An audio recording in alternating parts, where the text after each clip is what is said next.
Good morning. तो हम लोग रिवीजन के सेशन में इस टाइम पे हम लोग जो रिवाइज करने वाले हैं वो सुश्रुत का चिकित्सा स्थान। और सुश्रुत के चिकित्सा स्थान में मैंने बताया था कि आपको स्टार्टिंग के 10 चैप्टर, इसके अलावा आपको 24 नंबर का चैप्टर और 31 से लेके 40 नंबर चैप्टर जिसमें पंचकर्म का वर्णन किया गया है, इसके बारे में ध्यान से देखो।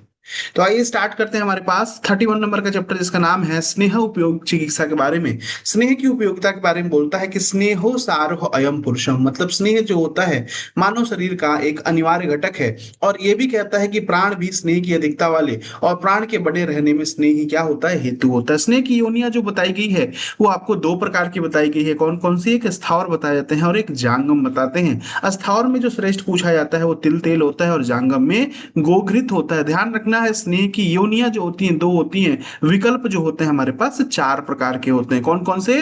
सर्पी, तेल, वसा और क्या होता है, मज्जा होता है। अगर स्थावर स्नेहों के बारे में बात करें तो कुछ ड्रग्स के बारे में दिया गया, जैसे विरेचन के लिए कौन कौन से हमारे पास ड्रग्स हैं। जैसे तिलवक है, रंड है, कोशाम्र है, दंती है, द्रवंती है। वामक में हमारे पास जिमूतक, कुटज, कृतवेदन, इक्ष्वाकु, मदन फल, ये सब जो हम लोग पढ़ते हैं सिद्धि स्थान में वो सारे दिया हुआ है। जिस इसके अलावा शिरोविरेचक हमारे पास विडंग है, खरमंजरी है, मधु, शिखरू, सूर्यवल्ली। इसके अलावा महाव्याधि हर, ये एक नया टर्म है, इसके बारे में आपसे क्वेश्चन पूछा जा सकता है।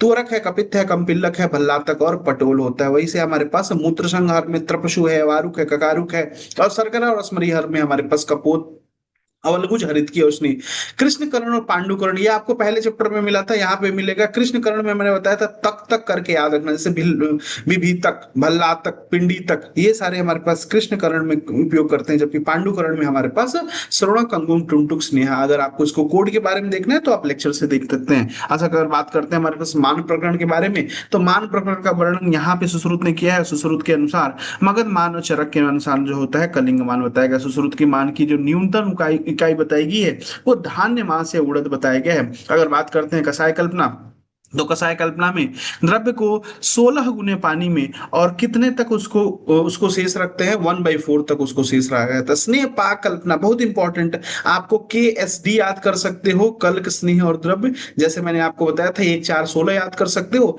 या फिर 1/4 1 या 4 याद कर सकते हो। स्नेह पाक के प्रकार तीन प्रकार के होते हैं। मोस्ट इंपॉर्टेंट, सतु त्रिविधा तद्यथा मृदु मध्यम खरम इति। अब इसके काम पूछे जाते हैं कि मृदु का, मध्यम का और खर पाक के काम क्या क्या होते हैं। तो अगर सुश्रुत के अनुसार देखा जाए तो मैंने क्या बताया था आपको, भोपा नावक करके बताया था। मृदु का जो काम होता है, भोपा मतलब भोजन और पान में, नस जो मध्य वाला होता है भोपा, भोपा से हमारे पास ये हो गया। ना से हमारे पास हो गया नश्य और अभ्यंग होता है, और ना वक से हमारे पास बस्ती और कर्ण पूर्ण होता है। जबकि अगर चरक के बारे में बात करें तो चरक कहते हैं न पावा अभी, नस्य है हो गया, पान हो गया, बस्ती हो गया, हमारे पास अभ्यंग हो गया। अगर आपसे पूछा जाए कि कैसे परीक्षा करोगी कि मृदु पाक कौन सा है, तो जिसमें हमारे पास तत्र स्नेहम औषधि विवेक मात्रम यत्र भैंस, जब मृदु पाक हो गया जिसमें मधु शिष्ट करके आता है वो मध्यम होता है, और जिसमें हमारे पास कृष्ण अवसन्नम होता है वो खरपाक होता है। स्नेह सिद्धि के लक्षण में सम्यक तेल पाक के क्या लक्षण होते हैं? जब झाग ज्यादा आने लगता है उसे हम लोग सम्यक तेल का पाक कहते हैं। अगर सम्यक घृत पान के बारे में बात करें तो झाग नहीं रहता। मैंने आपको एक कोड बताया था, 4 बार यस याद रख लेना है। घृत पान के योग्य व्यक्ति कौन कौन से हैं? रुक्षम छतः विषारता नाम, वात पित्त विकारी नाम, हीन मेधा स्मृति नाम च सर्पी पानम प्रशस्यते। जबकि तेल पान में कौन कहा गया है? मैंने बताया था क्रीमी कोष्ठ के बारे में याद रखिएगा। क्रीमी कोष्ठ अनिल विष्टा प्रवृद्ध कफ मेद सह पीवेद तेलम सात्यम दाढ़। पूछेगा शरीर में दृढ़ता लाने के लिए हमारे पास किसका उपयोग करते हैं, तो तेल पान का प्रयोग किया जाता है। जबकि वसा पान में कहता है कि जो जो इंसान जो है व्यायाम से कर्षित है, शुष्क रेतो रखता है, महारुजा और मारुत प्राण, वात से पीड़ित तथा महाप्राण वाला हो, जिसकी अग्नि महा हो, उसे वसा का प्रयोग किया जाता है। मज्जा में हमारे पास क्रूर आस है, क्लेश शाह, वातार्थ, दीप्त वहनी। मैंने बताया था आपको याद रखना कि दीप्ति क्लास में बात करके उसको मजा आता है। उसके बाद दोनों अनुसार घृत के बारे में बात करें तो केवल वातज विकार में लवण युक्त घृत, पित्तज विकार में केवल घृत लेते हैं, और कफज विकार में त्रिकटु या क्षार से युक्त घृत का प्रयोग करते हैं। घृत का प्रयोग के संदर्भ में कहा जाता है कि दोषों की अल्पता और बहुलता और संसार का विचार कर रसों के 63 भेद में घृतों का प्रयोग किया जाता है। याद रखिएगा 63 याद रखना।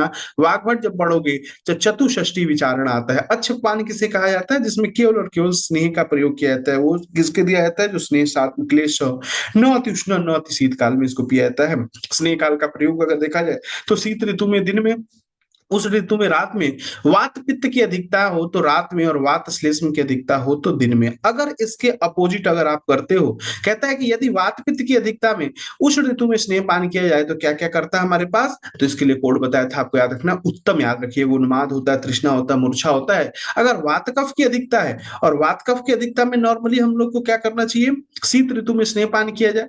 अगर हमारे पास दिन में कहा गया ना वात कफ में, अगर आप शीत ऋतु में पीते हैं तो क्या क्या होता है हमारे पास, तीन चीजें गैस से याद करते हैं, गौरव, अरुचि और सूल होता है। पिपासा में उष्ण जल का प्रयोग किया जाता है। चरक के अनुसार स्नेह की मात्रा तीन बताएगी, जबकि सुश्रुत के अनुसार पांच बताएगी। मोस्ट इंपॉर्टेंट, प्रधान मात्रा, मध्यम मात्रा, ह्रस्व मात्रा होती है। अगर बात करते हैं हमारे पास सुश्रुत के अनुसार स्नेह की पांच मात्राएं बताई गई हैं, जो 3 घंटे, 6 घंटे, 9 घंटे, 12 घंटे और 24 घंटे में पच जाती है। अगर हम बात करते हैं 3 घंटे वाली जो मात्रा होती है, इसके लिए कहा गया यह अल्प दोष नाशक होती है और अग्नि का प्रदीपक होता है। मैंने 3 बार ऐसे तीन का सिंबल बताया था, ऐसे याद कर सकते हो। 6 घंटे के याद करना है तो ये मध्यम दोष का नाशक वृक्ष और विंघण होती है। 9 घंटे वाला बहुदोष नाशक और स्नेह होता है। और 12 घंटा वाला ग्लानि, मूर्छा और मद को हरने वाला होता है। 24 घंटा में कुष्ठ, विषुण, उन्माद, अपस्मार और ग्रह बाधक नाशक होता है। वाग्भट ने एक मात्रा बताई, हरस्वी मात्रा, है ना, तो वो ध्यान रखिएगा, पूछा जा सकता है किसने बताया, वाग्भट ने बताया। स्नेहपान की अवधि बताई गई है, मैक्सिमम हमारे पास क्या होता है 3 दिन, और सॉरी मिनिमम 3 दिन और मैक्सिमम 7 दिन के बारे में बताया गया है। और स्नेह पान में क्या सावधानी रखना चाहिए, जो व्यक्ति सुकुमार, कृष्ण, वृद्ध बालक जिसे स्नेह से, द्वेष से, तीव्र प्यास से पीड़ित हो, उन्हें और उष्ण काल में स्नेह पान भोजन के साथ कराना चाहिए। सद्य स्नेहन के भी कुछ योग बताए गए हैं, जैसे पिपली, लवण, घृत, तेल, वसा, मज्जा, दधु, मस्तु को एक साथ में मिला के तुरंत स्नेहन हो सकता है। दूध से बनी घृत युक्त यवागु, इससे भी हमारे पास स्नेहन हो सकता है। तो ये आप एक बार देख लेना सद्य स्नेहन के बारे में। आते हैं हमारे पास स्नेह पान के अयोग्य कौन कौन से हैं, जो लोग अजीर्ण से पीड़ित है, तरुण ज्वर से पीड़ित है, स्थूल व्यक्ति, मूर्छा से पीड़ित है, अकाल प्रसूता है स्त्री, अकाल दुर्दिन में हम लोग इसका प्रयोग नहीं करते हैं। अयोग्य में स्नेहपान से क्या क्या हानि हो सकती है, बहुत विभिन्न प्रकार की व्याधियां हो सकती हैं। और अगर कोई व्याधि पहले से है तो वह कृक्ष शादी क्या होती है, असाध्य हो जाती है। ये भी ध्यान रखना है। एक लाइन पूछा जाता है, प्रसव के पश्चात स्नेहपान, तो याद रखिएगा प्रसव के पश्चात गर्भाशय में जो हमारे पास अवशिष्ट रक्त बन जाता है, रक्त क्लेद और मल रह जाता है, अतः स्नेहपान नहीं करना चाहिए। किंतु पाचन और रुक्ष, याद रखिएगा, पारो बताया था याद रखने के लिए, पाचन और रुक्ष द्रव्यों का प्रयोग करना चाहिए। 10 दिन के उपरांत यथावत स्नेहपान कराया जा सकता है। तो आपसे पूछा जा सकता है कि प्रसव के कितने दिन के बाद से स्नेहपान, 10 दिन के बाद करा सकते हैं। सम्यक स्निग्ध के लक्षण क्या होता है, सुस्निग्धा त्वक विटह शैथिल्यम दीप्तो अग्नि मृदु गात्रतः ग्लानि लाघवम अंगानाम अधस्ततः स्नेह दर्शनम। ये लाइन इंपॉर्टेंट है। अधः प्रदेश से क्या होता है, स्नेह का दर्शन होने लगे, मतलब मल मार्ग से जब स्नेह आने लगे तो समझ जाइए सम्यक स्नेहन का ये आपका लक्षण होता है। स्नेहपान के लाभ क्या है, अग्नि आपकी अच्छी हो जाएगी, कोष्ठ शुद्ध हो जाएगा, इसके अलावा से इंद्रिय दृढ़ मंद जर होता है और सतायु का कंडीशन आता है। ये हमारे पास 31 नंबर का चैप्टर है। स्नेहन के बाद से आता है हमारे पास दूसरा चैप्टर, इसका नाम है स्वेद औचारणी अध्याय। और स्वेद में सुश्रुत और वाग्भट के अनुसार 4 प्रकार का सेत होता है, मैंने बताया था याद करने के लिए। ताऊ का उपद्रव, ताऊ, ताऊ से ताप और उष्म हो गया, उपना हो गया, द्रव्य हो गया। सुश्रुत ने भूस्वेद, अश्म स्वेद, कुंभ स्वेद और कुटी स्वेद और प्रस्तर स्वेद विधि का भी वर्णन किया हुआ है। लेकिन आते हैं हमारे पास स्वेद के बारे में, अगर ब्रॉड क्लासिफिकेशन देखा जाए तो सुश्रुत, वाग्भट आपने देख लिया। सुश्रुत ने सर्वांग एकांग भी बोला है। चरक के अनुसार 2 तरह के हमारे पास श्वेत थे, एक होता है साग्नि और होता है हमारे पास निराग्नि। साग्नि में हमने 13 प्रकार के श्वेत देखे थे, शंकर, प्रस्तर, नाड़ी, प्रसर, अवगाह, जयंताक श्वेत जो है हेमंत ऋतु में करते हैं, ध्यान रखेंगे। अस्मग्न श्वेत होता है, कर्ष होता है, कुर्सी होता है, कुटी होता है, भू श्वेत होता है, कुंभी श्वेत होता है, कूप होता है और होलाक होता है। होलाक में मैंने बताया था याद रखना, धीति का क्वेश्चन आता है, धीतिका का वर्णन कहाँ पे किया गया, होलाक में किया गया है। और वाग्भट और चरक के अनुसार अगर निराग्नि श्वेत देखा जाए तो हमारे पास 10 होते हैं। व्याम उष्ण गुरु प्रावरण चुदा बहुपानम भय क्रोध आहो आत्मा। उपनाह को भी गोला कर लीजिएगा कि उपनाह चक्रपाणी पूछा जाता है कि चक्रपाणी ने उपनाह को कहा बताया, तो दोनों में बताया। फिर आता है हमारे पास वेतन से दोषों का प्रभाव क्या है, कि जो ताऊ वाला था मतलब ताप और उष्म श्वेत था वो श्लेष्महर था, जो उपनाह वाला होता है वो वातहर होता है, जो पित्त संश्लिष्ट या पित्त संश्लिष्ट वात हो तो द्रव्य श्वेत का प्रयोग करते हैं। और ये मोस्ट इंपॉर्टेंट जो निर्वात वाला होता है, निर्वात आतप आदि जो होता है वो कहता है हमारे पास कफ मेदान्वित वात, यहाँ पे हम लोग उसका प्रयोग करते हैं। ताप श्वेत में हम लोग स्वेदन के लिए क्या लेते हैं, हाथ ही अपना गर्म कर लिया, काश्य कंदु कपाल बालू इन वस्त्र से इसको किया जाता है। रोगी को लिटाकर उसके अंगों की इन वस्तुओं से खैर के अंगार पे गर्म करके बार बार सिकाई करते हैं। उष्ण स्वेद में क्या करते हैं, कपाल का, पाषाण का, स्टिका का, लोह पिंड को इसको क्या करते हैं, आग की तरह लाल करते हैं और इसको क्या करते हैं, अम्ल में द्रव्य में डुबो कर गीले कपड़े में लपेट कर उसका सिकाई कर देते हैं। नाड़ी स्वेद जो होता है, इसमें क्वेश्चन पूछा जाता है कि हस्ती सुंडाकार नाड़ी होती है। डल्हड़ तो कहते हैं कि हस्ती सुंडाकार नाड़ी में तीन तरह के मोड़ होना चाहिए, मतलब तीन कर्व होना चाहिए, क्योंकि इससे क्या होता है, जो वेग होता है वाष्प का वो थोड़ा सा क्या हो जाता है, हल्का पड़ जाता है, तो जो इफेक्टिव ऑर्गन होते हैं वहां पे ज्यादा हमारे पास हानि नहीं पहुंचता है। इसके अलावा और कहते हैं कि कंबल आदि भारी वस्त्र को लपेटकर वात रोगी में नाड़ी स्वेद करना चाहिए। नाड़ी की लंबाई आधा व्याम, तीन स्थान पे मुड़ी हुई, हाथी के सूंड के जैसी बनी हुई, और किसके द्वारा बनती है ये, कैले अर्थात कुश आकाश आदि के द्वारा बना होता है। कुटी श्वेत के बारे में बात करते हैं तो इसमें चार द्वार बताए गए हैं। रोगी को कुटी में लिटाकर द्वार पे अंगार रखकर गर्म करें। निराग्नि श्वेत मैंने कहा था, निराग्नि श्वेत के लिए अगर पूछा जाए कफ मेदान्वितवात क्या दोषों का कंडीशन होगा तो आप निराग्नि स्वेद का प्रयोग करोगे। निराग्नि स्वेद 8 प्रकार के निवात तब गुरु प्रावरण नियुद्ध अध्व व्यायाम भार को उठाना और अमर से ये हमारे पास होता है 8, जबकि चरक और वाग्भट ने 10 बताए हैं। कौन कौन सा रोग है, मतलब कौन कौन सा प्रोसीजर है जिसमें हमारे पास पहले स्वेदन करना चाहिए, तो नस्य बस्ती और संशोधन कराना है तो पहले स्वेदन कराइए। पश्चात स्वेदन कब कराते हैं, हमारे पास शल्य का निर्हरण, उपद्रव रहित मूड गड़बड़, सम्यक प्रयोसों के बाद पश्चात में स्वेदन कराते हैं।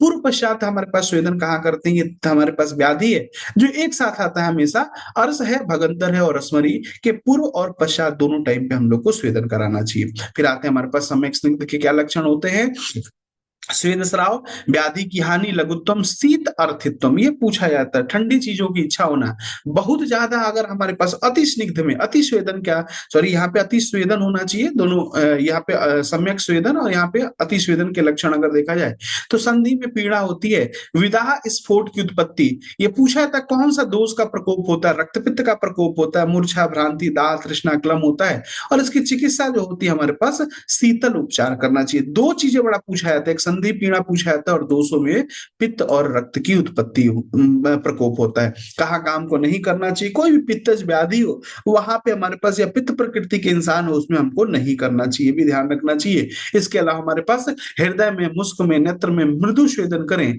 नेत्र और हृदय का स्वेदन शीतल वस्तुओं से ढक कर करें। तो पहला चैप्टर स्नेहन, दूसरा स्वेदन। 33 नंबर का चैप्टर हमारे पास वमन विरेचन के बारे में बताता है।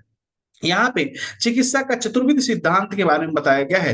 कहता है कि दोषः क्षीणः बृहत्वा, कुपितः प्रशामित्वा, वृद्धा निधत्वा, समः परिपालः इति सिद्धांत। ये लाइन पूछा था, फिर इन द ब्लैंक्स कराएगा कि क्षीण दोषों का क्या करेंगे, छब्बर याद रखिएगा क्या होता है, क्षीण दोषों का बृंगण कराते हैं, कुपित कूप प से प्रशमन कराते हैं, वृद्ध का निर्हरण कर देते हैं और सम चीजों का परिपालन करता है। तो ध्यान रखिएगा, क्षीण दोषों को बढ़ाना है, कुपित दोषों को प्रशम करना है, बढ़े हुए दोषों को निर्हरण करना है और सम दोषों का परिपालन करता है। तो 33 नंबर के चैप्टर में वमन विरेचन में सबसे पहला हमारे पास टॉपिक जो आता है वो वमन के संदर्भ में आता है। और वमन क्या कहता है कि वमन स्नेहन स्वेदन पश्चात एक दिन पूर्व कफवर्धक आहार का प्रयोग करके वमन कराना चाहिए। काल क्या होता है, पूर्वाहन काल हम लोग जानते हैं। वमन औषधि के बारे में कहा गया है कि कोष्ठ का विचार पूर्वक हमारे पास मात्रा युक्त औषधि लेना चाहिए। जैसे आप वमन द्रव्य पिलाए, एक मुहूर्त का हम लोग को क्या करना चाहिए, प्रतीक्षा करना चाहिए। जब स्वेद प्रादुर्भाव हो जाए तो ये समझ जाना चाहिए कि दोष शिथिल होकर अपने स्थान से कुक्षी में आ गए हैं। जब ऐसा आपको समझ में आए तो पेशेंट को जानू के बराबर ऊंचे आसन पर बिठा दें। और अगर हमारे पास वमन का वेग नहीं आता है तो उंगली से या कमल की नाल से इससे क्या करेंगे, तालू में स्पर्श कराएंगे। वमन पश्चात हमारे पास किसी प्रकार का स्नेक है, प्रयुक्त है, वेरिसनी, किसी प्रकार का धूमपान का प्रयोग करेंगे और स्नान कराएंगे। वमन के असम्यक का लक्षण क्या है, कफ प्रसेकः, हृदय विशुद्धि और हमारे पास कंडू होता है। बहुत ज्यादा वमन होगा तो क्या होगा, पित्त का अति योग हो जाता है, विसंगता, पेशेंट जो होता है मूर्छित हो जाता है और हृदय कंठ में पीड़ा होता है। सम्यक वमन के क्या लक्षण होंगे, सम्यक वमन के लक्षण कह रहा है कि प्रथम कफ और बाद में पित्त आता है, हृदय कंठ और सिर की शुद्धि हो जाए, शरीर में लघुता आती है और कफ का स्राव रुक जाता है। एक उपमा दी गई है, कहता है कि छिन्ने तरह पुष्प फला प्ररोहा यथा विनाशम सहसा प्रजंती तथा हृदय श्लेष्माणी शोधने तज विकार प्रसम प्रायंती। मतलब जैसे किसी पेड़ को काट देने के उपरांत उसके फल फूल और प्ररोह जो होते हैं नष्ट हो जाते हैं, उसी प्रकार वमन द्वारा प्रकोपित श्लेष्मा शरीर से बाहर निकल जाने पर श्लेष्म जन्य रोग जो होते हैं शांत हो जाते हैं। किसको किसको वमन नहीं कराना चाहिए, तो ये एक लिस्ट है, लेकिन आपको इसको पढ़ना नहीं, एक बार जस्ट रीड करना है कि तिमिर से पीड़ित, ऊर्ध्ववात से पीड़ित, प्लीहा, कृमि रोग, स्वरूप घात, छर्दी से पीड़ित है, बालक है, ऊर्ध्व रक्तपित्त है, छर्दित है, अतिरुक्ष है, गर्भणी उदावर्त में हम लोग को नहीं कराना चाहिए।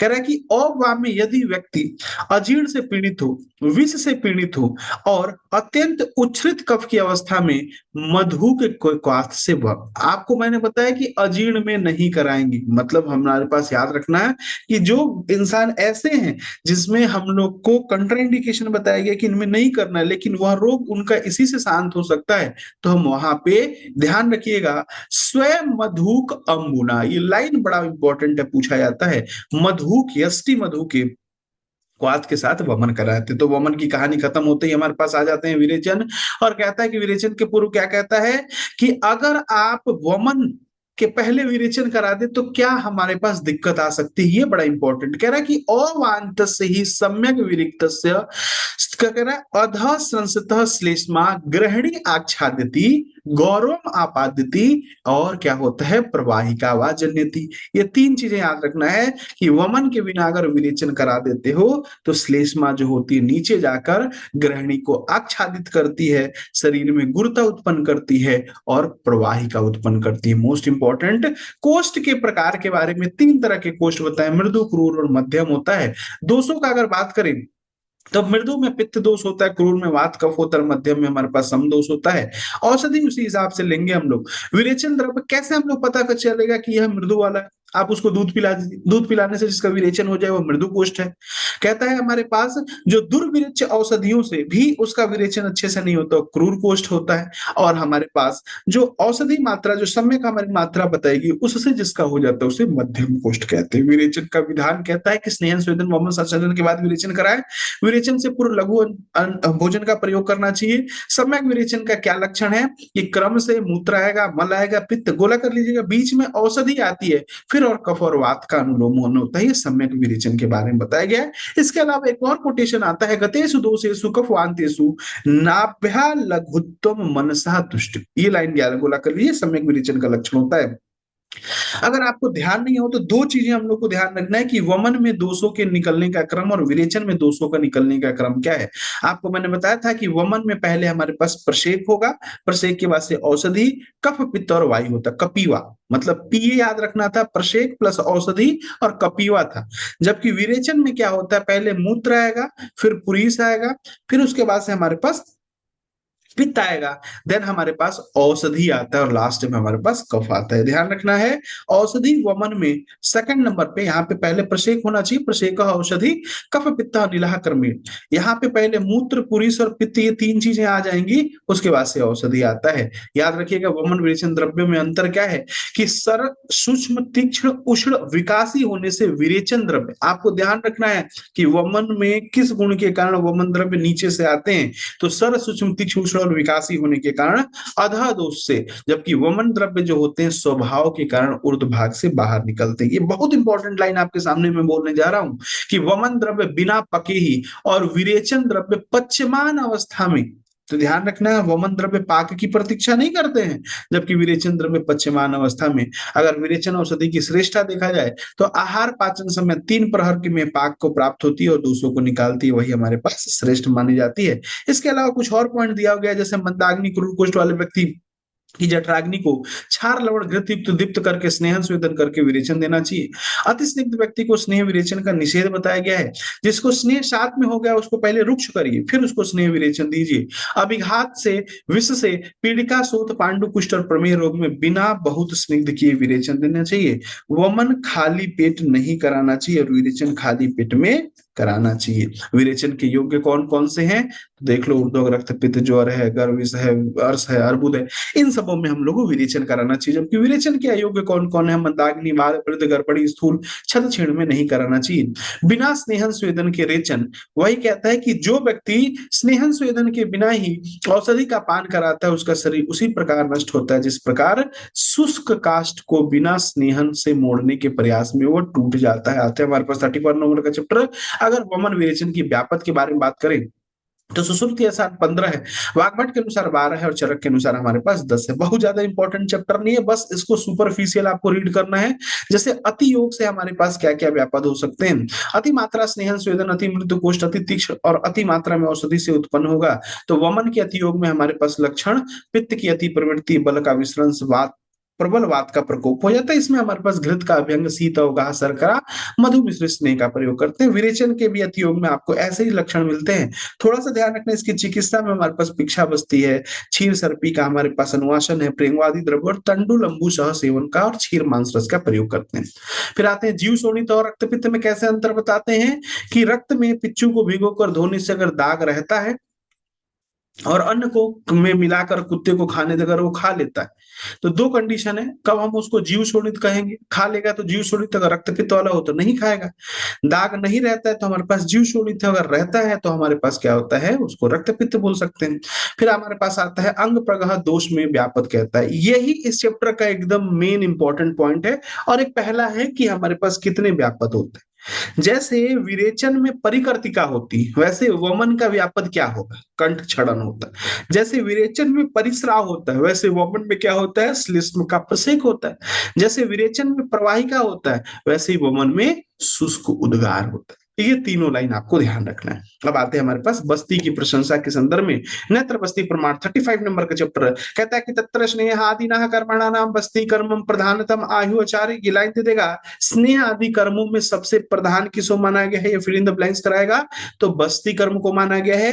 ये क्या करने वाला होता है भाई, शरीर उपचय वर्णबल आरोग्यम आयुषम कुरुते परिवृद्धि च बस्ती सम्यक उपासितम, अगर इसका सम्यक रूप से उपासित उपयोग करते हैं, शरीर का उपचय वर्ण बल आरोग्य को देने वाला, आयु को बढ़ाने वाला होता है। कहता है कि यह नाना प्रकार के द्रव्यों से बना होना होता है। ये क्षीण शुक्र में बाजीकरण का काम करता है, कृष का बृंहण करता है, स्थूल का कर्षण करता है, चक्षु को प्रीणन करता है, बलि पलित को हंत, बलि पलित मतलब शरीर में बल्ली मतलब जो झुर्रियां होती है वो, और बाल जो सफेद हो जाते हैं, और वय को स्थापित। ये पूरा पूछा जा सकता है कि इसका किसके बारे में, बस्ती के संदर्भ में। आइए जरा बात करते हैं हमारे पास बस्ती नेत्र के द्रव्य के प्रमाण के बारे में। तो मैंने बताया था पहले, आयु याद रखना 1, 8, 16 और 24 से अधिक। 1, 8, 16, 1, 8, 16, 24, और इधर देखो हमारे पास क्या है, 6, 8, 10, 12, दो दो बढ़ना है लंबाई में। अगर इसकी मोटाई देखा जाए तो मैंने बताया था आपको, कम्मा याद रखिएगा, कनिष्ठिका होता है, अनामिका होता है, मध्यमा होगा, अंगुष्ठ के उदर के समान होता है। कर्णिका की बात करें हमारे पास तो 1.5 अंगुल, 2 अंगुल, 3.5 और 3 होता है। ये हम लोग याद रखना। काशी का मोर और गिद्ध याद किया था, प्रवेश द्वार। काशी से क से कंक पक्ष, सयन मोर और हमारे पास गिद्ध पक्ष होता है। इसके अलावा हमारे पास आते हैं, इसका अग्र छिद्र जो होता है मुंह के बीच, मांस, कलाई और कोलास्थी होता है। प्रमाण पूछा जाता है, स्थापन द्रव्य का प्रमाण 2, 4, 8 और 12 होता है। ध्यान रखिएगा, पूछेगा किसके, 2 अंजलि किसके, तो आतुर के हस्त का प्रमाण है ये। पेशेंट मतलब जो डॉक्टर है उसका नहीं है, आतुर के हस्त का प्रमाण है। अगर 70 वर्ष से अधिक पूछा जाए तो नेत्र का प्रमाण जो होता है 12 अंगुल होता है, मतलब 24 वर्ष वाला। और 70 वर्ष में अगर द्रव्य की मात्रा पूछा जाता है तो 16 वर्ष वाला होता है, मतलब 8 अंजलि होता है। आपके सामने लिखा है। बस्ती नेत्र का जो आकार है गोपुक्ष होता है। नेत्र का निर्माण स्वर्ण, रजत, इन सब चीज से बनाया जाता है। जो ब्लैडर होती है गाय का, भैंस का, उससे बस्ती बनाते हैं। वर्ण नेत्र की लंबाई 8 अंगुल और वर्ण नेत्र का छिद्र मूंग के समान होता है। ये ध्यान रखिए, वर्ण नेत्र में भी एक आपसे पूछा जा सकता है। और एक लाइन आता है जो कि काफी फेमस है, कहता है कि बस्ती वातः च पित्ते च कफः च सस्यते संसर्गे सन्निपातः च बस्ती सेव हितम सदा, मतलब बस्ती जो होता है वातज पित्तज कफज रक्त संसर्ग और सन्निपातज में बस्ती सदा क्या होती है, हितकर होती है। चरक के अनुसार बस्ती 3 प्रकार के, सुश्रुत के अनुसार बस्ती 2 प्रकार के, निरु बस्ती होती है और स्नेह बस्ती होती है। अगर निरु बस्ती कहेंगे तो निरु बस्ती को हम लोग स्थापन बस्ती कहा जाता है या क्वाथ बस्ती भी कहा जाता है। स्नेह बस्ती को स्नेहिक बस्ती, अनुवासन बस्ती कहते हैं। इसका निरु बस्ती का नाम निरु बस्ती क्यों पड़ा, क्योंकि शरीर से दोषों को निर्हरण करती इसलिए निरु बस्ती कहते हैं, और वय को स्थापित करती इसलिए उसको स्थापन बस्ती कहते हैं। अनुवासन बस्ती को हमारे पास अनुवासन बस्ती क्यों कहा जाता है कि यह स्नेह शरीर के अंदर रहने पर भी यह दूषित नहीं होती है, और जिसको अनुवसन दीयते इति अनुवासना, जिसको प्रतिदिन दिया जा सकता है उसे अनुवासन कहते हैं। इसका मुख्य कर्म देखा जाता है, निरु बस्ती का मुख्य कर्म लेखन शोधन होता है, और अनुवासन का कर्म जो होता है बृंहण होता है। इसके भेद के बारे में बात करें तो निरु बस्ती का भेद माधु तैलिक बस्ती, इसमें हमारे पास यापना, युक्तरथ और सिद्धरथ बस्ती इसको कहते हैं। और अनुवासन बस्ती में मात्रा बस्ती होती है। इसका प्रमेय अगर बात करें, प्रयोग करें अनुवासन बस्ती के, तो प्रमेय कुष्ठ और उदर रोग में दे सकते हैं, और इसको अनुवासन में स्नेह का प्रयोग होता है ना, तो प्रमेय, कुष्ठ, स्थूल और उदर रोग में निषेध होता है। बस्ती का शरीर पे प्रभाव देखा जाए तो जिस प्रकार मूल में डाले हुए जल का प्रभाव सारे वृक्ष में फैल जाता है, वैसे बस्ती का प्रभाव पक्वासे से स्रोत में होता हुआ सारे शरीर में फैल जाता है। बस्ती दोष का अगर निर्हरण की बात करें तो एक लाइन आता है कि पक्वासे स्थित बस्ती सिर से लेकर पैर तक के दोषों का आहरण निहरण करती है, जिस प्रकार सूर्य आकाश में रह के संपूर्ण पृथ्वी रसों का आहरण करता है। ये भी ध्यान रखना। अनुवासन बस्ती की मात्रा जो होती है क्वाथ बस्ती के 1/4 होती, मतलब 24 पल बराबर 6 पल। उसके अलावा मात्रा बस्ती के बारे में कह रहा है कि अनुवासन बस्ती की मात्रा 1/4 होती है। और अगर बात करते हैं बस्ती के कुल व्यापद के बारे में तो 76 व्यापद होते हैं, जिसमें पीड़न दोष जो होता है 4 होता है। ये लाइन पूछा जाता है, पीड़न पूछा गया था और 2020 में सैया दोष पूछा गया था। बस्ती दोष 5, बस्ती दाता दोष 6, नेत्र दोष 11, द्रव्य के दोष हमारे पास 11 होते हैं, आतुर व्यापद 15 होते हैं, वैद्य व्यापद 9 होते हैं और वैद्य आतुर व्यापद जो होते हैं 8 होते हैं। अगर बात करें नेत्र बस्ती व्यापद के संदर्भ में तो कितने दिनों के बाद, तो कहता है कि वमन के से 15 दिन बाद विरेचन और 16वें दिन आप निरूहण कर लीजिए। निरूहण के तुरंत बाद अनुवासन का प्रयोग कर सकते हैं और विरेचन के 7 दिन बाद अनुवासन या निरूह का प्रयोग किया जा सकता है। ध्यान रखना है। बस्ती नेत्र प्राणी धान के उपद्रव कह रहा है कि अगर विचलिता विवर्तित हो गया तो सद्य छत क्रिया, उत्क्षिप्त और औसन नेत्र हो गया तो हमारे पास पित्त शामक क्रिया, और तिर्यक परिणीत हो गया तो उस कंडीशन में नेत्र को सीधा प्रविष्ट करना चाहिए। बहुत इंपॉर्टेंट नहीं है, ध्यान रखना। बस्ती पीड़न के दोष में वही है, तेजी से दबा दिया तो अमाशय से होते हुए नासामुख से बाहर निकल जाएगी तो गले को दबा दो उसमें, है ना। तीक्ष्ण सिरा काय विरोचन करा देना चाहिए। सैन्य पीड़ित मतलब धीरे धीरे पीड़न करने पे बस्ती का पक्वासे तक न जाना। भूयु बार बार पीड़न से वायु उदर में पहुंचकर आद्यमान और तीव्र पीड़ा करती है। और काल का अतिक्रमण होने से व्याधि की क्या हो जाती है, वृद्धि हो जाती है। बस्ती व्यापक में हमारे पास परिसा और परिकर्तिका में पिक्षा बस्ती। जीवादान में अति विरेचन की चिकित्सा के समान तथा रुधिर युक्त पिक्षा बस्ती का क्या करना चाहिए, प्रयोग करना चाहिए। लाइन ध्यान रखना है। 37 नंबर का चैप्टर अनुवासन उत्तर बस्ती चिकित्सा, इसमें से उत्तर बस्ती वाला इंपॉर्टेंट है, बहुत इंपॉर्टेंट। कहता है कि अनुवासन का काल विरेचन के 7 दिन के बाद से अनुवासन देना चाहिए। कह रहा है अनुवासन बस्ती में निरू की मात्रा 1/4 होती है, मतलब अनुवासन बस्ती की मात्रा जो होती है जितनी हमारे पास निरू है उसमें हमारे पास 1/4। क्यों निरू में क्वाथ देते तो क्वाथ ज्यादा दे सकते हैं, स्नेह ज्यादा नहीं दे सकते हैं। कह रहा है कि शुद्ध वातिक रोग में बिना विरेचन के सभी समयों में प्रतिदिन अनुवासन दिया जा सकता है। नीरू बस्ती का प्रयोग ये बहुत इंपॉर्टेंट है, मैंने बताया था आपको याद रखने के लिए। क्या है, वातज रोग में बिल्व तेल से, पित्तज में हमारे पास मुलैठी से, और कफज रोगों में हमारे पास मदन फल तेल से हमारे पास क्या करना चाहिए, अनुवासन बस्ती का प्रयोग करना चाहिए। तो इसको याद करने के लिए बताया था। रात्रि में निषेध है, रात्रि में बस्ती ना दे। क्यों? क्योंकि यह आगाज करता है। आगाज का मतलब दोष का उत्क्लेश तो करेगा ही, आगाज से हमारे पास आद्यमान, गौरव और ज्वर की उत्पत्ति करता है। अनुवासन का प्रयोग काल देखा जाए तो ग्रीष्म काल या पित्त जब बढ़ा हो, अधिक कफ क्षीण हो, तब रात्रि में दिया जाता है। शीत वसंत में दिन में, और हमारे पास याद रखिएगा ग्रीष्म प्रावृत और शरद में दिन के अंत में दिया जाता है। अगर अनुवासन बस्ती में विविध तेल के बारे में बताए तो बहुत सारे तेल हैं, थोड़ा सा विडंग आदि तेल के बारे में रेफरेंस याद रखिएगा। चित्रकादि तेल, भूतिकादि तेल एक बार पढ़ लेना, सट्यादि, बचादि, चित्रकादि, भूतिकादि, जीवंत्यादि, त्रिफलादि और विडंगादि तेल के बारे में। स्नेह बस्ती देने का नियम क्या है? अनुवासन बस्ती भोजन के बाद और निरू बस्ती निर आहार दी जाती है। स्नेह बस्ती देने के 100 गिनती तक पीठ के बल लेटाएं और हाथ पैर के तलवे को 3 बार तथा नितंब पे क्या करना चाहिए, थपथपाना चाहिए। अभुक्तवत बस्ती का निषेध। अभुक्तवत स्नेह बस्ती का प्रयोग ऊर्ध्व गति करने वाला होता है। भोजन के बाद कहता है कि अनुवासन बस्ती सदा भोजन के तुरंत बाद देनी चाहिए। यदि भोजन में विदग्ध काल में स्नेह बस्ती का प्रयोग करोगे तो पूछा जाता है क्या होगा, ज्वर होगा। इसीलिए अनुवासन बस्ती को कहा गया है कि आर्द्र पाणी ना, मतलब जैसे खाना खाए और हाथ अभी गीला है तभी बस्ती लगा देना चाहिए। कहता है कि पादहीन बस्ती, व्याधि के अनुसार आहार का चतुर्थांश खिलाकर अनुवासन बस्ती देना चाहिए। एक बहुत इंपॉर्टेंट लाइन, जो स्नेह बस्ती है, प्रथम स्नेह बस्ती क्या करने वाली होती है, बृंहण और बस्ती और वंक्षण का स्नेहन कर। द्वितीय हमारे पास मूर्धस्थ अनिल मतलब वायु को जीतने वाला।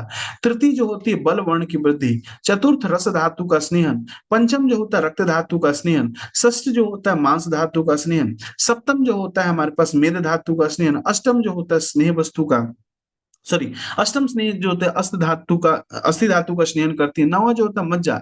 18 स्नेह बस्ती होगी तो शुक्र धातु का स्नेहन करने वाली होती है। तो 18 स्नेह प्लस 18 नए अगर निरूह की बात करें तो यह बस्ती जो होती है हाथी के समान बल, घोड़े के समान तेज देने वाली होती है। कुंजर बल प्राप्ति अश्व सदृशम तेज तेज पाप का क्षीण श्रुतधर होता है और देव प्रभा युक्त होता है।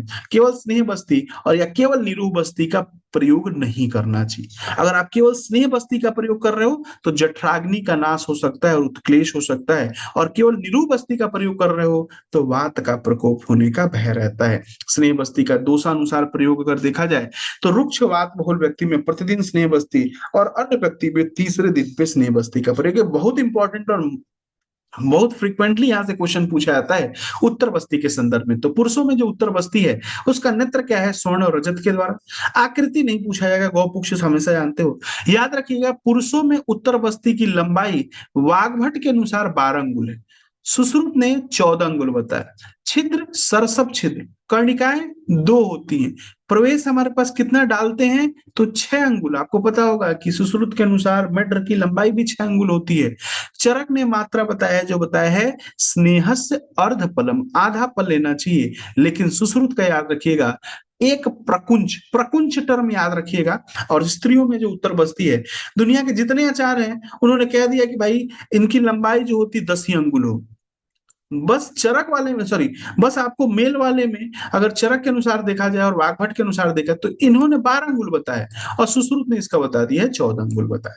लेकिन स्त्रियों में सबके लिए सेम। कब देना चाहिए स्त्रियों में तो रजो धर्म के पश्चात ऋतु काल में जब योनि का मुख खुला रहता है तब देवे। उतांश अवस्था में हमारे पास वो 3 दिन तक। छिद्र इसमें सरसों था, इसमें मूंग के बराबर था। इसमें कर्णिकाएं देखा जाए तो 2 होता है। याद रखना एक बहुत इंपॉर्टेंट टर्म आपके सामने आ रहा है कि योनि में और अपत्य मार्ग में देना है तो 4 अंगुल नेत्र को प्रवेश कराएं। मूत्र मार्ग में देना है तो 2 अंगुल। कन्या के मूत्र मार्ग में 1 अंगुल प्रवेश कराते हैं। आपसे पूछे कन्या के योनि मार्ग में तो नहीं प्रवेश कराते, ध्यान रखें। अब ये स्नेह की मात्रा आपके सामने, स्नेह की मात्रा चरक सॉरी स्त्रियों में 1%, क्वात की मात्रा है तो 2% लेना है जो कि गर्भाशय के विशोधनार्थ ये बड़ा पूछा जाता है। और प्रसूता और कन्या में जो पुरुष के समान मात्रा थी उसी का प्रयोग करना चाहिए। आते हैं हमारे पास 38 नंबर चैप्टर जिसका नाम है निरूह क्रम चिकित्सा। निरूह बस्ती प्राणिधान में हमारे पास अनुवासन को स्थापन बस्ती देना चाहिए। रोगी को अभ्यंग स्वेदन मलमूत्र त्याग प्रसाद प्रवाह रहित स्वच्छ घर में मध्याह्न का समय। याद रखिएगा इसका समय क्या है, मध्याह्न के समय। कौन सा स्थिति होनी चाहिए तो वाम पार्श्व में होना चाहिए। पृष्ठवंश के अनुसार स्पाइनल कॉर्ड है उसी के अनुसार हम लोग क्या करते हैं उसको प्रवेश करते हैं। रोगी की बस्ती देने की 30 मात्रा तक लेटने के बाद से फिर बैठने को कहें। उधर हमारे पास 100 मात्रा था, यहाँ पे 30 मात्रा। निरूह बस्ती का आगमन काल जो बताया गया है 1 मुहूर्त बताया गया है। कितनी निरूह बस्ती देना चाहिए 2 3 4। विशेष कर सुकुमार में बस्तियों का हीन क्रम ही क्या बताया गया है, हित कर बताया गया है। बस्ती अगर आपने डाली और नहीं आता है तो हम लोग क्या करना चाहिए, तीक्ष्ण निरूह बस्ती के द्वारा उसको बाहर निकालना चाहिए। सम्यक निरूह का लक्षण क्या, यशः क्रमेण गच्छन्ति विट पित्त कफ। मतलब सबसे पहले विट है, फिर पित्त है, फिर कफ है, फिर वायु का निर्हरण होता है। निराहार सेवन, निरूह बस्ती का सेवन निराहार ही करना चाहिए। भोजन पश्चात अगर देते हो तो विषु बम बताया था याद रखने के लिए, विसूचिका और हमारे पास वमन हो जाता है। निरूह बस्ती की उत्तम मात्रा 12% या 24 पल होता है। 12% बस्ती हमारे पास 12% बस्ती है।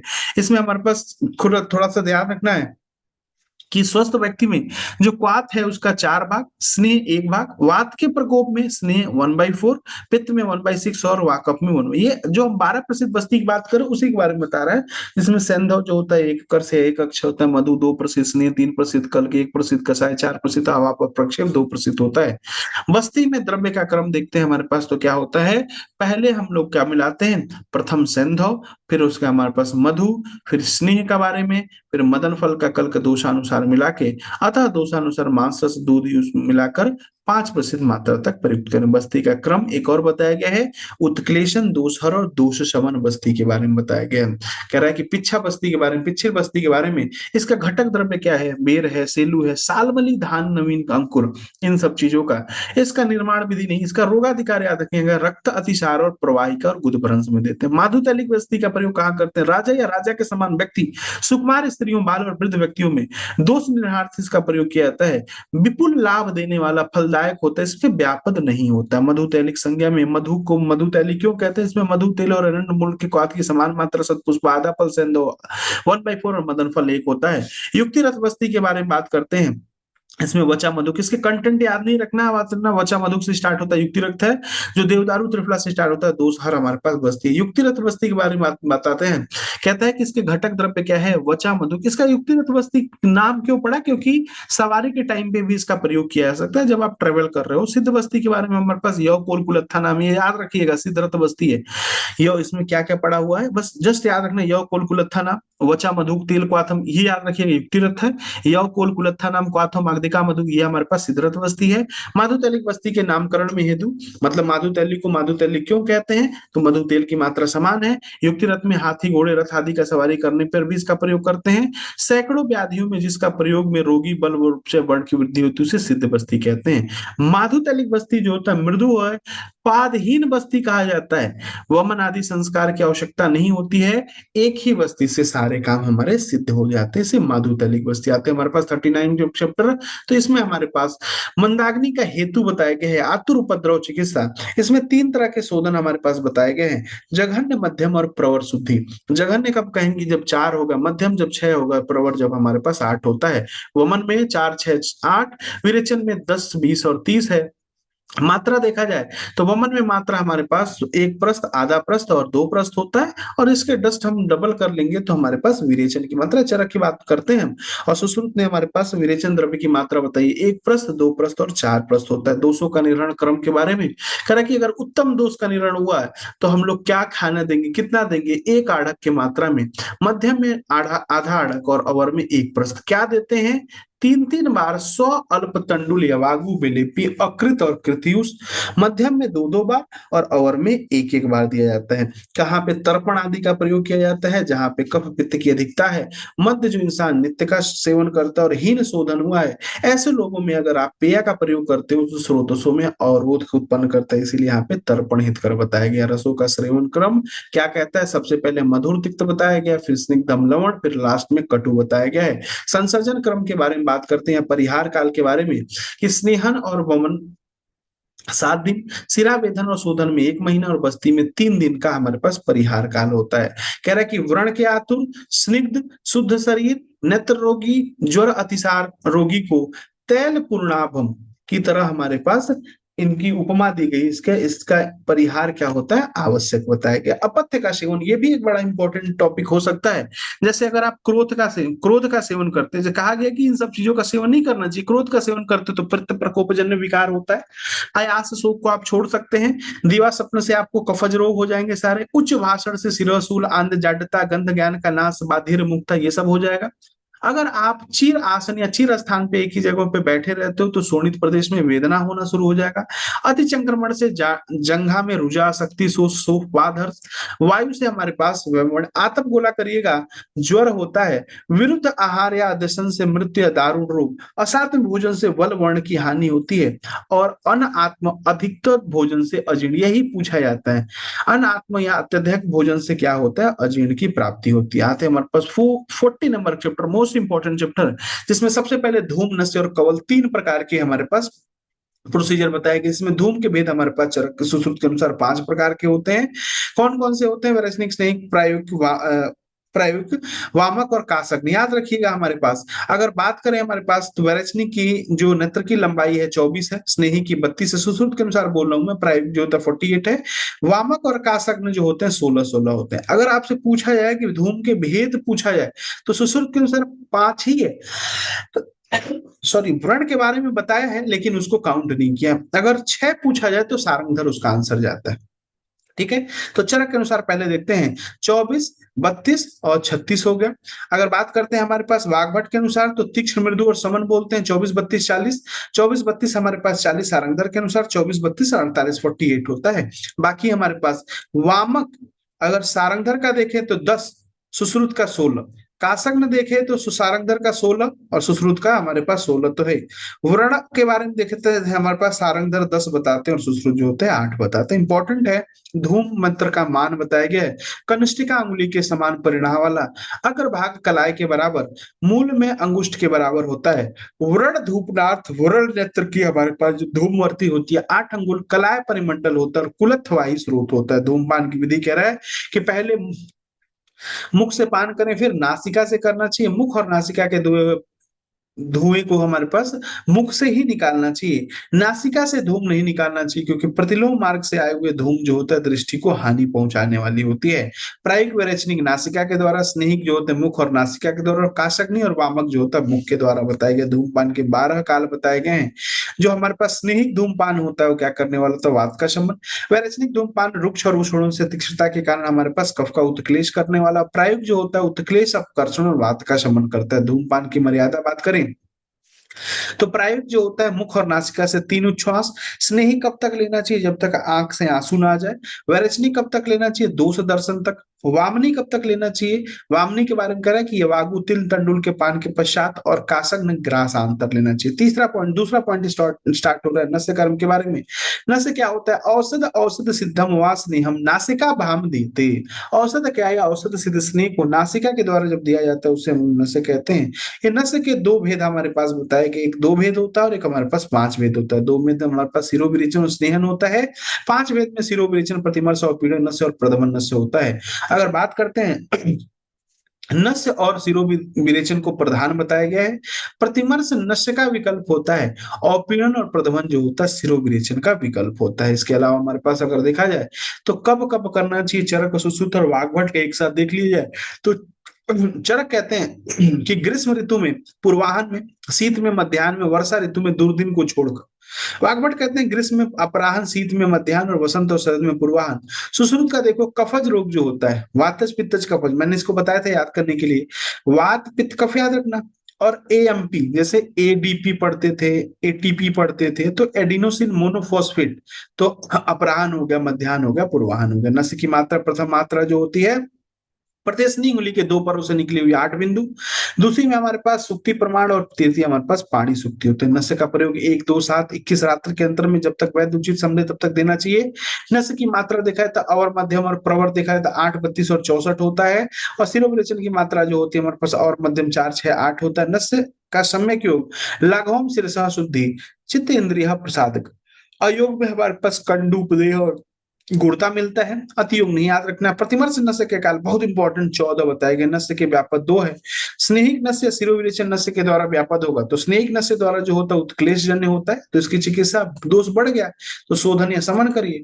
2 से 6 जन्य में हमारे पास ब्रिंगर चिकित्सा करते हैं। और पीड़न नस्य का प्रयोग कहाँ करते हैं, सांप काट दिया, मेद कफ व्याप्त शरीर है, क्षीण रक्त पित्त में देते हैं। प्रदमन नस्य का मानसिक करिए, बहुत बार पूछा गया है, कृमि है, विष से ग्रस्त है, उसमें दिया जाता है। प्रतिमर्श नस्य का प्रमाण कह रहा है कि नासारंध्र में डालने के बाद, सूंघने के बाद मुख में आ जाना। वाग्भट कहते हैं प्रदेशनी अंगुली पर्वत है, मग्न मग्न समुद्रात।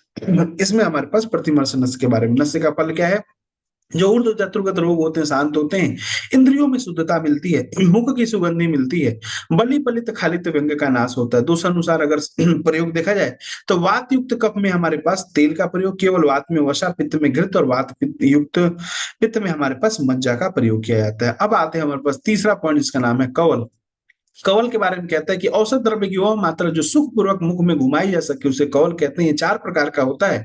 चतुष्ट प्रकार गंडूस कवल स्निग्धम समनम शोधन। मतलब कवल और गंडूस जो होते हैं 4 प्रकार के। जरा देखते हैं हमारे पास जो वात दोष है उसमें स्निग्ध, जो पित्त दोष होता है समन, और जो कफ दोष होता है शोधन, और रोपण जो होता है व्रण में किया जाता है।